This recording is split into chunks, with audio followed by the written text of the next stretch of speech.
আজকে আমি দেখাবো কিভাবে রেস্টুরেন্টে বাবুর্চিদের মতো ঝরঝরে তেহরি রান্না করা যায়। তেহরি রান্নার জন্য আমি 4 কেজি মাংস নিয়েছি।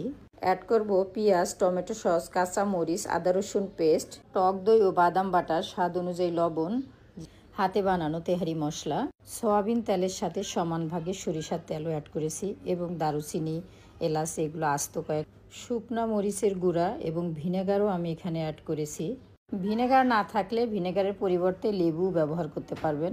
এখন সব উপকরণ দেওয়া হয়ে গেলে মাংসগুলো ভালো করে হাত দিয়ে উল্টিয়ে পাল্টিয়ে মিক্সড করে নিতে হবে। এই ম্যারিনেট করা মাংসগুলো আধা ঘন্টার জন্য আমি রেস্টে রেখে দেব। 30 মিনিট পর ঢাকনা খুলে দেখবেন মাংসটি একটু পানি পানি বের হয়েছে।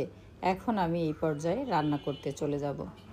মাংসটা প্রপারলি সিদ্ধ হওয়ার জন্য যতক্ষণ রান্না করা প্রয়োজন ততক্ষণই রান্না করে নিতে হবে। অনেকে ভাবে মাংসটা অর্ধেক সিদ্ধ করে নেই, বাকিটা রাইসের সাথে দমে রাখলেই সিদ্ধ হয়ে যাবে। তেহারির মাংস আগে ফুল সিদ্ধ না হলে পরে কিন্তু এটা স্মুথ হবে না। এদিকে 4 কেজি মাংসের জন্য 4 কেজির একটু কম চাল নিয়েছি। চালটা আমি 30 মিনিট পানিতে ভিজিয়ে রাখবো। তবে কষলিয়ে উপরের ময়লা পানিটা ফেলে দিয়ে ভিজিয়ে রাখতে হবে। এদিকে 9-10 কেজি রান্না করা যায় এরকম একটা পাতিলে পেঁয়াজগুলা মোটামুটি লাল করে ভেজে আস্ত তেজপাতা, দারুচিনি এবং জয়ত্রী দিয়ে নেব। আদা বাটা, রসুন বাটাও একটু দিয়েছি। এখানে 100 গ্রামের মতো কিশমিশও অ্যাড করেছি। বিরিয়ানি মশলাও একটু অ্যাড করেছি, ওটা স্কিপ হয়ে গেছে যদিও। এরপর রাইসের পরিমাণ মতো পানি দিব। পানিটা আগেই আমার অন্য পাতিলে ফুটানো ছিল। পরিমাণ মতো পানি ও লবণ অ্যাড করার পর হাফ কেজি পরিমাণ দুধ অ্যাড করে নিয়েছি। এরপর অ্যাড করেছি পরিমাণ মতো চিনি। লবণ যতটুকু দিয়েছি সেম পরিমাণ চিনিও দিয়েছি। চিনিটা আসলে মিষ্টির জন্য না, চিনিটা দিলে রান্নার একটু স্বাদ বৃদ্ধি পায়। পানিটা ভালো মতো ফুটে আসলে চাউলগুলো আস্তে আস্তে পানিতে ছেড়ে দিতে হবে। একবারে সব ছেড়ে দিলে গায়ে ছিটকে আসবে, এই জন্য আস্তে আস্তে ঢেলে দিলাম। ভালো করে নাড়াচাড়া নিয়ে দেখতে হবে চাউলের চেয়ে যেন একটু পানি বেশি থাকে। রাইসটা মোটামুটি সিদ্ধ হয়ে গেলে রান্না করা মাংসগুলা আমি সব ঢেলে দেব।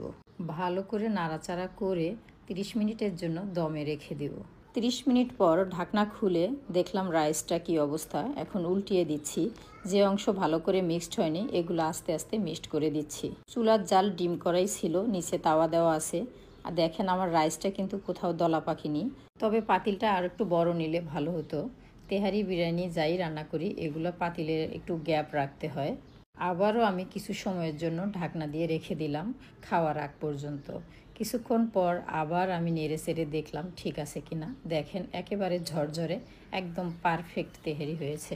আমি একটু রাইস এবং মাংসটা দেখানোর জন্য প্লেটে নিয়ে দেখাচ্ছি। এই যে মাংসটা চাপ দিলেই খুলে আসতেছে, তার মানে পারফেক্ট তেহারি আলহামদুলিল্লাহ।